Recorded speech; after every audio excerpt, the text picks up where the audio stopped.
Hello everybody! Did you know that Betty Boop has a cousin?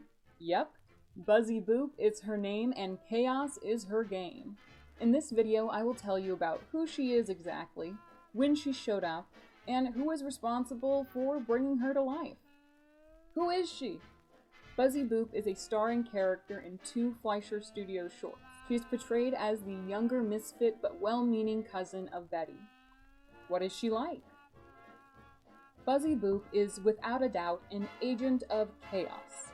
Wherever she goes, she finds a way to make a mess, make a show of herself, and have some serious fun. Some things may be more devilish than others, say when she sticks her gum to a man's head to keep his toupee on. Well, some are more innocent, like wanting to be able to play marbles with the neighborhood boys, which turns into a pissing match. And some are just absolutely uncalled for, like how she messily throws her clothes in a drawer. And when there are some pieces sticking out, instead of fixing it, she takes scissors to the clothes hanging out. Fucking hysterical. What is her relationship to Betty? Well, other than their shared love of being the center of attention, Betty wishes she would behave better and be more ladylike, but in the end is proud of what Buzzy ends up doing.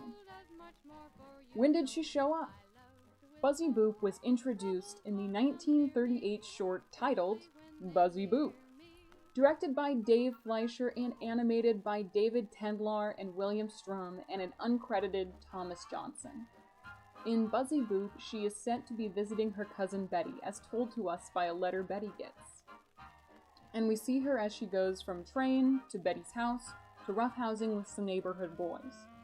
In this short, she is portrayed as a tomboy, acting considerably non-gendered or masculine, much to the chagrin of the rest of the cast of characters. Surprisingly, Buzzy is never punished by the narrative for acting the way she does, and to the contrary is usually rewarded for being so bold. And while this is an interesting narrative in and of itself, there is something to be said about her second appearance, in Buzzy Boop at the Concert. In Buzzy Boop at the Concert, which also came out in the year 1938 and was also directed by Dave Fleischer, it was animated by a now credited Thomas Johnson and Harold Walker, and uncredited Myron Waldman and Lillian Friedman Astor.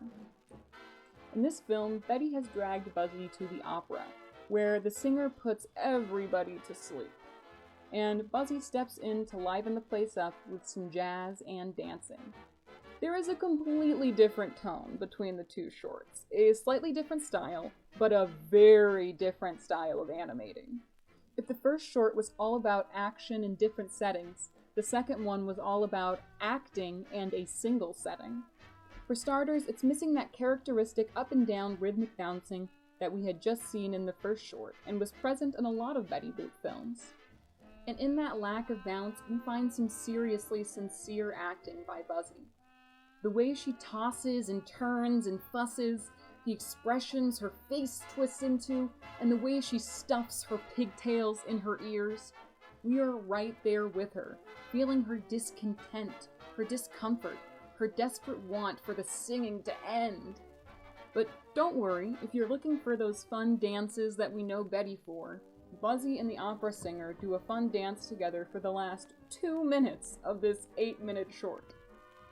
Fun fact about Buzzy Boop Goes to the Concert is that it was considered lost media until a copy resurfaced in Russia in 2019, and it was restored by the UCLA Film and Television Archive in 2022.